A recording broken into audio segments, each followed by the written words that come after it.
Yun. So, kumusta na? Tagal din natin hindi nagkita. Kumusta na kayong lahat dyan?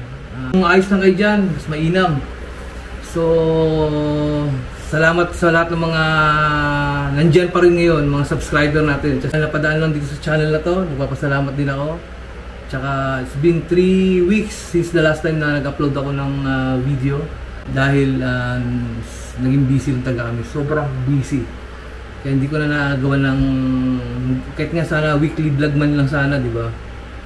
So anyway, at least nakita-kita ulit tayo.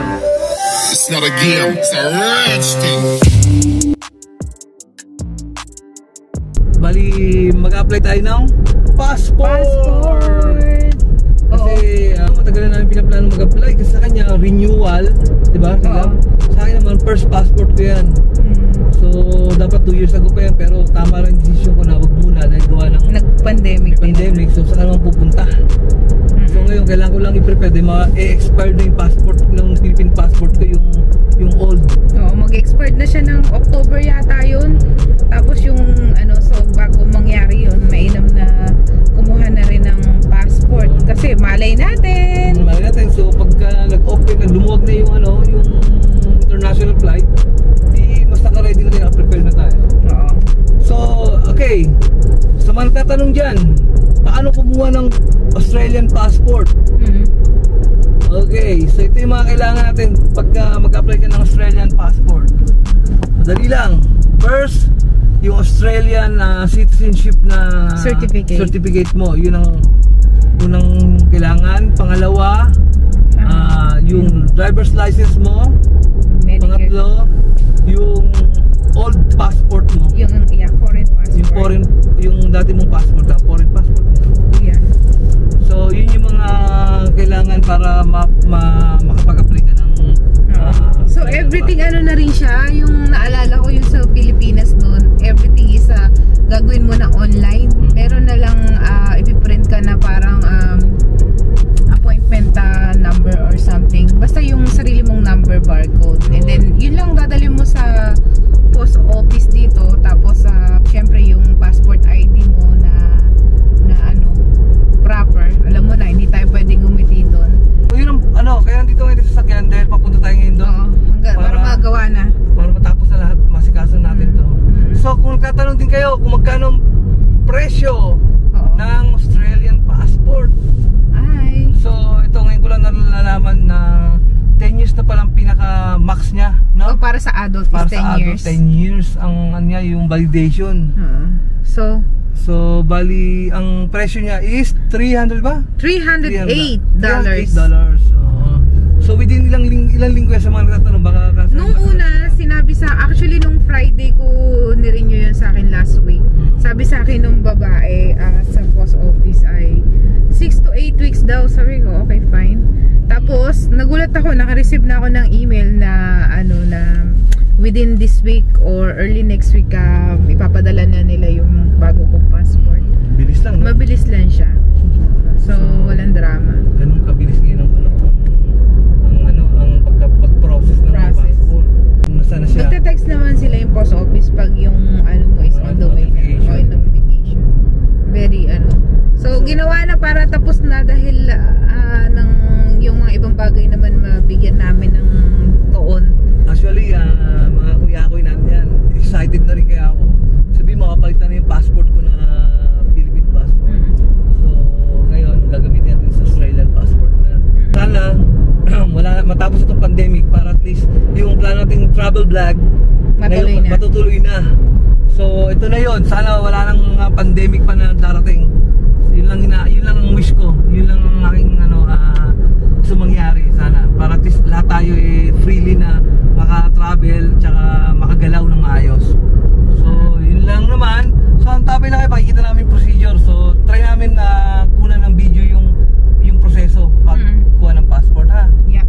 So, excited na ako, alam niyo ba? Correct. Okay, so see you later. Stay. Doon sa may bandang malapit sa Coles yun. Yun. So nandito na tayo ngayon sa Westfield, Chermside.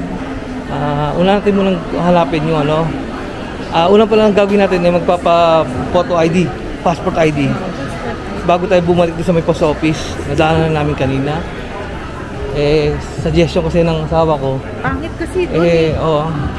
Hindi lang maganda pag sa post office kinuha yung parang walang dating. Parang madalian. Oo. Di man pakita sa'yo. So subukan natin mamaya gamitin na yung makulay ng detalye lahat, no?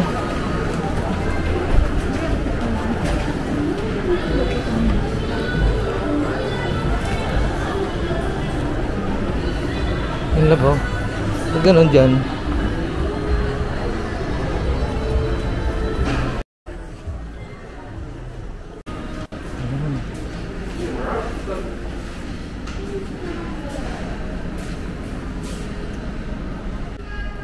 He's taking his... Can I have a look? Yep. I should have come here when I my passport picture is so bad. They just rushed me. That's what I said to him. 1, 2, 3, click. Don't get your passport picture done there.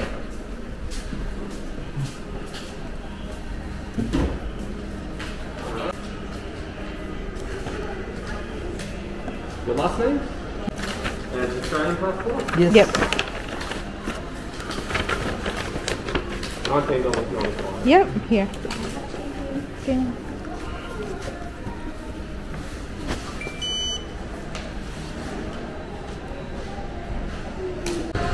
So ayan, ganun lang kabilis. Balik kami. It takes 10 to 15 minutes daw para balikan yung picture. After nun, pag diretso tayo sa may post office. Alright. Okay.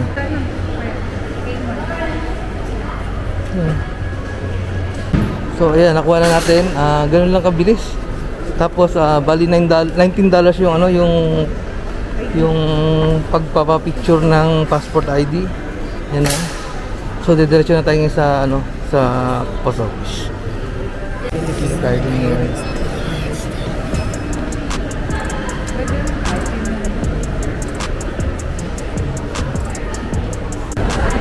So yun, natapos din. Bilis lang.